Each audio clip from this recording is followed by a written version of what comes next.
नमस्कार दोस्तों, आप सभी को गुड इवनिंग। आप लोग का इतिहास का पेपर बहुत अच्छा गया होगा। और चलिए शुरू करते हैं कि कौन सा क्वेश्चन सही है। और आप लोग कमेंट करके बताइएगा कि इतिहास में किसका कितना प्रश्न सही है।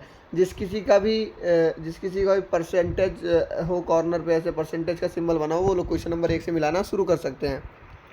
चलिए हम लोग शुरू करते हैं। तो पहला प्रश्न है हम लोग का कि संपूर्ण भारत में नमक पर लगने वाली चुंगी को किसने कम किया। तो लिटन थे, तो लिटन ने इसको लगाया था और रिपन ने इसको कम किया था।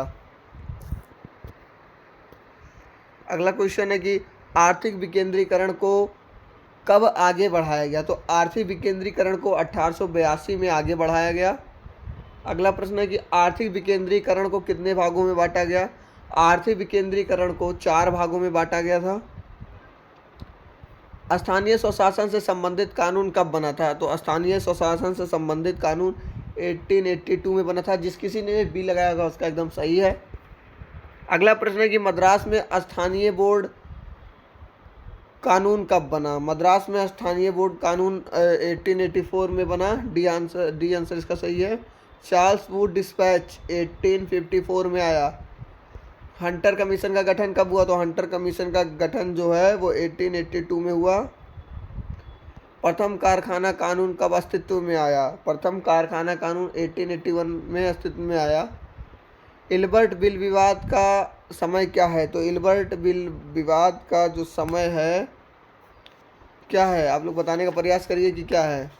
इल्बर्ट बिल विवाद 1883 1884 में आया। सी आंसर इसका एकदम सही है।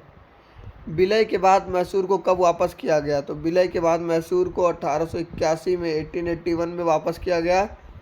सलार जंग की मृत्यु कब हुई। सलार जंग की मृत्यु 1883 में हुई।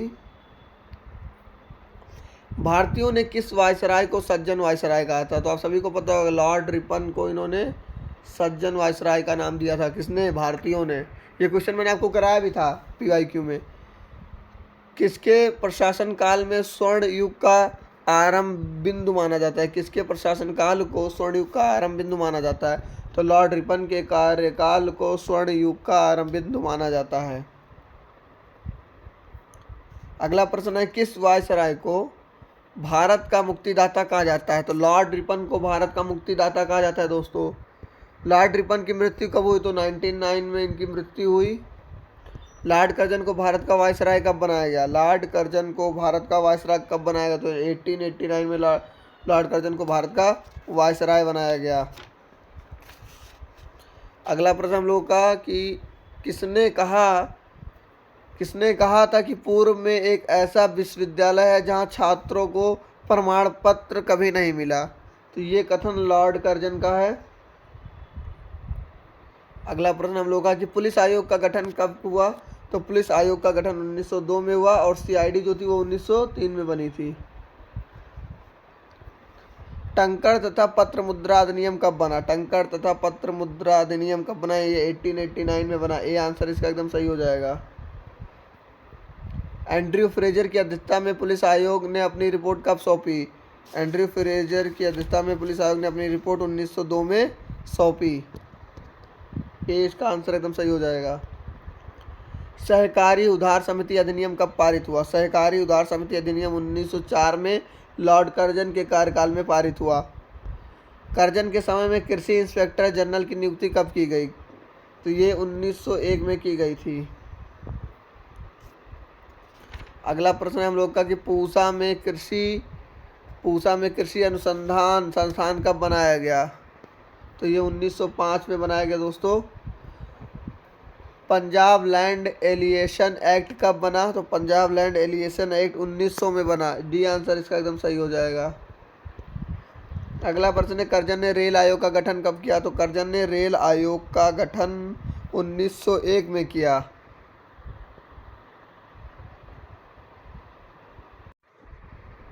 आप लोग इन सभी प्रश्नों का उत्तर कमेंट में बताने का प्रयास करें। अगला प्रश्न है कि किस वायसराय ने इंपीरियल कैडेट कोर की स्थापना की। तो लॉर्ड कर्जन ने इंपीरियल कैडेट कोर की स्थापना की। लॉर्ड किचनर भारत में कब मुख्य सेनापति बनकर आया। तो ये 1902 में मुख्य सेनापति बन के आया। भारतीय विश्वविद्यालय अधिनियम कब पारित हुआ? तो भारतीय विश्वविद्यालय अधिनियम 1904 में पारित हुआ। विश्वविद्यालय आयोग का गठन किसने किया? तो विश्वविद्यालय आयोग का गठन लॉर्ड कर्जन ने किया। विश्वविद्यालय आयोग की नियुक्ति कब की गई? तो विश्वविद्यालय आयोग की नियुक्ति जो है 1902 में की गई थी। इस बात का आप लोग ध्यान रखिएगा। कलकत्ता नगर निगम अधिनियम कब गठित किया गया? तो ये 1889 में गठित किया गया। बी आंसर इसका सही हो जाएगा।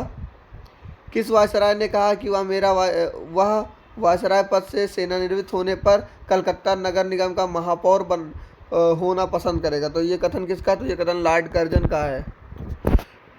सॉरी, प्रश्न नंबर हमारा कितना था?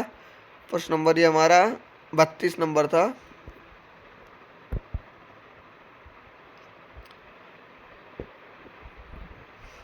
हाँ, ये रहा। किस वायसराय ने कहा था कि वह वायसराय पद से सेवानिवृत्त होने पर कलकत्ता नगर निगम का महापौर होना पसंद करेगा? तो ये लॉर्ड कर्जन ने कहा था। अगला प्रश्न है हम लोगों का, कलकत्ता का विक्टोरिया मेमोरियल किसने बनवाया था? तो ये भी लॉर्ड कर्जन ने बनवाया था।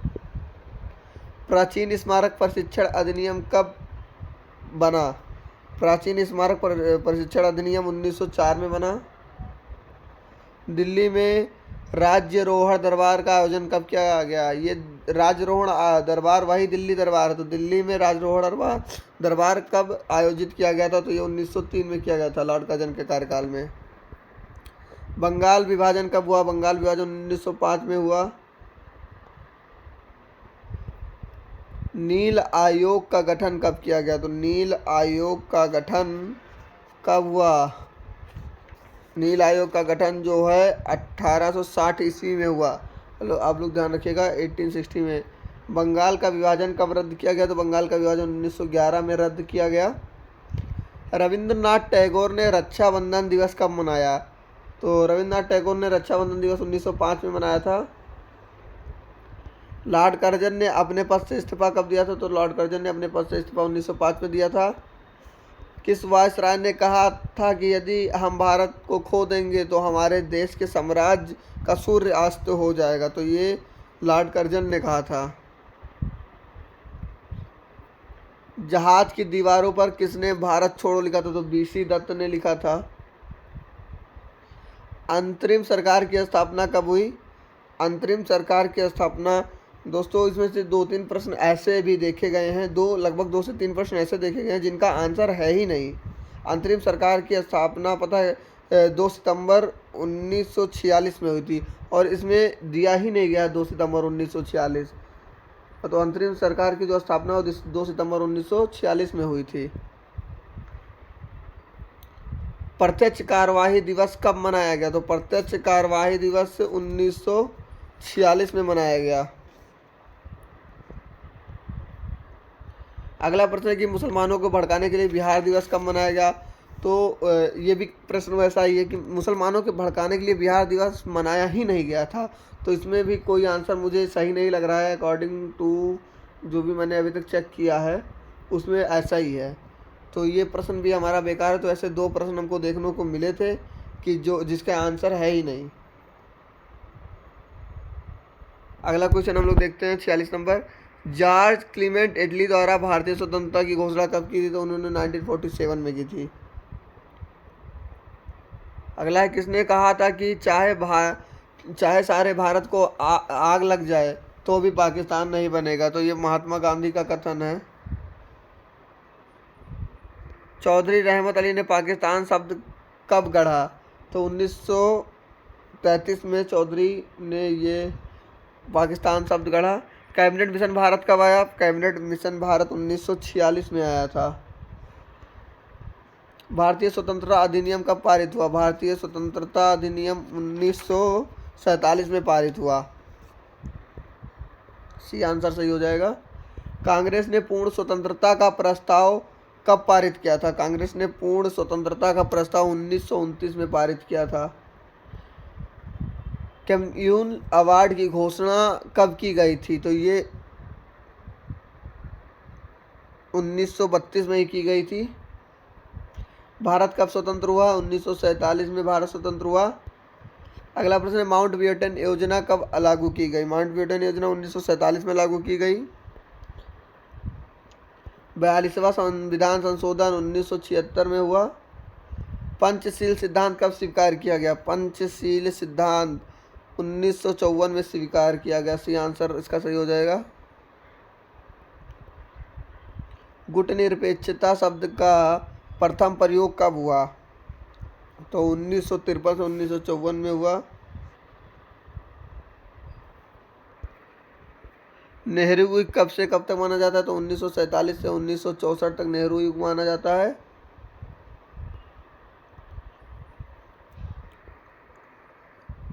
कंपनी द्वारा शिक्षा के क्षेत्र में कब प्रयास किया गया? तो 1813 में कंपनी के द्वारा शिक्षा के क्षेत्र में प्रयास किया गया। अगला प्रश्न है लॉर्ड मैकाले ने अपना परपत्र कब पेश किया? लॉर्ड मैकाले ने अपना परपत्र कब पेश किया? तो लॉर्ड मैकाले ने अपना परपत्र जो है वो 1835 में पेश किया था।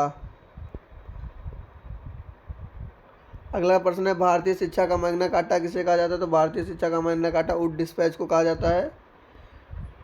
डॉक्टर सैडलर की अध्यक्षता में आयोग कब गठित किया गया? डॉक्टर सैडलर की अध्यक्षता में आयोग कब गठित किया गया? तो 1917 में डॉक्टर सैडलर की अध्यक्षता में आयोग गठित किया गया। हार्टेक समिति का गठन कब हुआ? तो 1929 में हार्टेक समिति का गठन किया गया। सार्जेंट कमीशन का गठन कब किया गया? सार्जेंट कमीशन का गठन कब किया गया? 1944 1944 में इसका गठन किया गया। अगला प्रश्न है हम लोगों का सर्वप्रथम भारत में रेल निर्माण की योजना कब बनाई गई? तो 1832 से 33 1832 से 33 के बीच में बना। बाद में बाह्य चलित रेलगाड़ी की योजना कब बनी? भारत में बाह्य चलित रेलगाड़ी की योजना कब बनी? तो 1843 में बनी। बी आंसर सही हो जाएगा।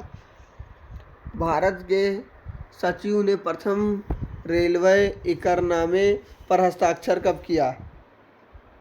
1849 में किया था। कब किया था? 1849 में किया था।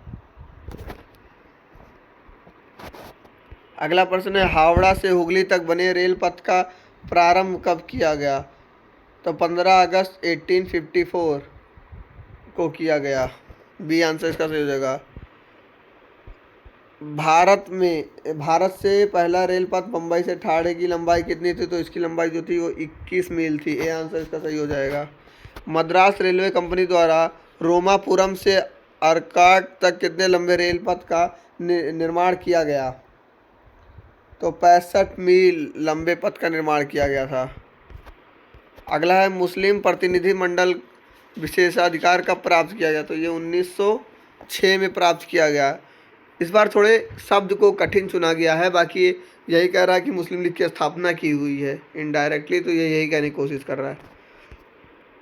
फिरोज शाह मेहता की मृत्यु कब हुई? तो फिरोज शाह मेहता की मृत्यु 1915 में हुई और 1915 में ही गांधी जी भारत आए और 1915 में ही अखिल भारतीय हिंदू महासभा का अधिवेशन हुआ था।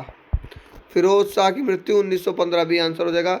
बंगाल भूमिकर अधिनियम कब पास हुआ? तो ये 1858 में पास हुआ, 1858।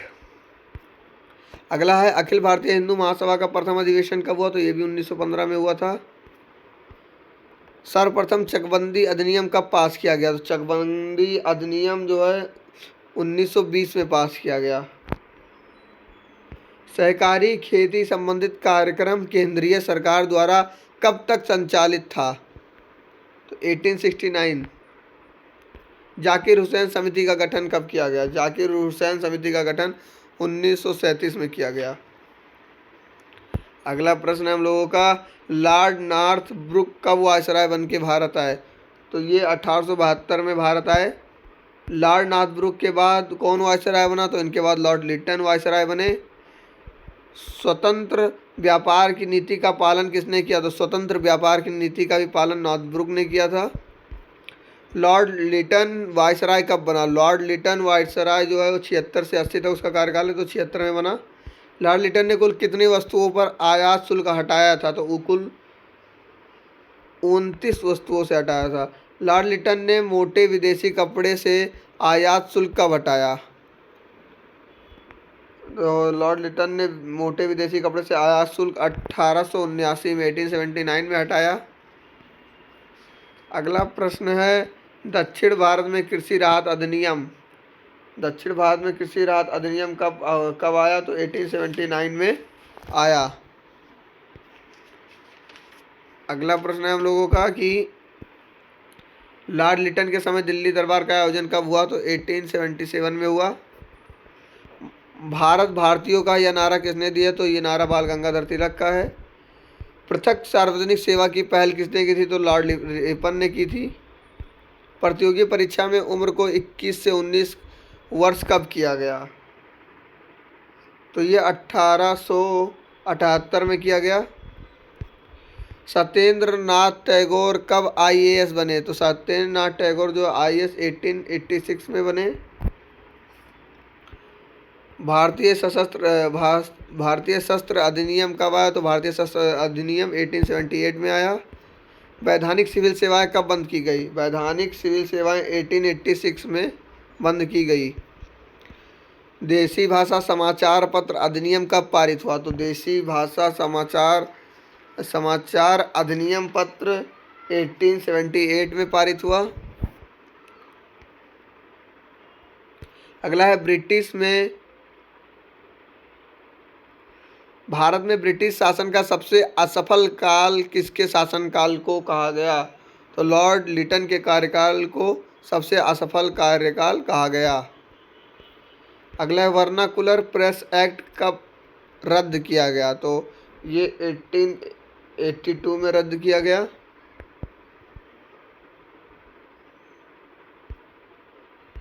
द्वितीय आंग्ल अफगान युद्ध किसके समय में हुआ था? जो वर्नाकुलर प्रेस एक्ट जो था वो 1881 में रद्द किया गया था। इस बात का ध्यान रखिएगा, 1881 में रद्द किया गया था। इसको मैंने घेर दिया है। अगला है कि द्वितीय आंग्ल अफगान युद्ध किसके समय में हुआ था? द्वितीय आंग्ल अफगान युद्ध किसके समय में हुआ था? तो ये लॉर्ड लिटन के टाइम में हुआ था। मांटफोर्ड योजना कब अस्तित्व में आई? तो 1921 में ये योजना जो है वो अस्तित्व में आई। भारत की मौद्रिक व्यवस्था में स्वर्ण मान को अपनाने की बात किसने कही थी? तो इस लॉर्ड कर्जन ने करी थी। गैलेस्टोन ब्रिटेन के प्रधानमंत्री कब थे? तो ये जो है उदारवादी प्रधानमंत्री थे शायद, तो ये 1880 में था। इनका करेक्ट आंसर भी हो जाएगा, ये 1880 में थे, लॉर्ड रिपन के टाइम में। शांति, हस्तक्षेप एवं सुशासन का पोषक कौन था? तो लॉर्ड रिपन था। किसने कहा था कि आप मुझे मेरे शब्दों से नहीं बल्कि कार्यों से समझने का प्रयत्न करें? तो ये लॉर्ड रिपन ने कहा था, क्योंकि लॉर्ड रिपन ने भारत के लिए भारत के लिए क्या, लेकिन उसने कुछ ऐसे कार्य किए थे जिससे लिटन जो है उसके थोड़े कार्यों का दबाव कम हो। तो ये 100 क्वेश्चन आप लोग जल्दी से कमेंट करके बताइए कि आप लोगों का कितना सही है कितना गलत है। बाकी जो 2 प्रश्न गलत आए हैं, जो 2 प्रश्न हमारे आए हैं जिसमें उनका आंसर नहीं है, तो उस पर मैं आप लोग को एक शॉर्ट वीडियो बना के अपडेट करूँगा। यूनिवर्सिटी में पहले बात हो जाने दीजिए, उसके बाद एक शॉर्ट वीडियो मैं बनाऊँगा उन दोनों प्रश्नों पर। उसके बाद आप लोगों को अपडेट करूँगा। तो 2 प्रश्न छोड़ के आप लोग बताइए कि आप लोग का कौन सा सही है, कितना प्रश्न सही है। अब तक के लिए जय हिंद, जय भारत।